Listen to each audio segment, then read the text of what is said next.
অভিনেতা রাহুল অরুণোদয় বন্দ্যোপাধ্যায় আর আমাদের মাঝে নেই, কিন্তু তার অভিনয়ের স্মৃতি রয়ে যাবে প্রতিটা দর্শকের হৃদয়ে। তার অভিনীত শেষ ছবি আইসিইউ এখন কেবল একটি সিনেমা নয়, বরং তার প্রতিভাকে শেষবারের মতো বড় পর্দায় দেখার এক আবেগঘন দলিল হয়ে দাঁড়িয়েছে। আর তাই তো বড় পর্দায় মুক্তি পেতে চলেছে প্রয়াত অভিনেতা রাহুলের অভিনীত শেষ এই সিনেমা। পরিচালক সৌভিকদের ছবিটি একটি অত্যন্ত সময়োপযোগী ও বাস্তবধর্মী গল্পের উপর ভিত্তি করে নির্মিত।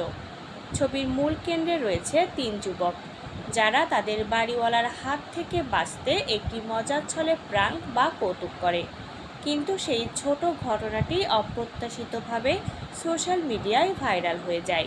বিনোদনের আবরণে মোড়া এই ছবির পরতে পরতে রয়েছে এক বিশেষ সতর্কবার্তা, যা বর্তমান প্রজন্মের ডিজিটাল জীবনধারার ওপর আলোকপাত করে। শুটিং সেটে রাহুলের নিষ্ঠা এবং অভিনয় দক্ষতা নিয়ে পরিচালক সৌভিক দে বলেন, রাহুল শুধু একজন দক্ষ অভিনেতাই ছিলেন না, তিনি ছিলেন আমাদের সেটের প্রাণ। প্রতিটি দৃশ্যে তার গভীরতা আমাদের মুগ্ধ করত।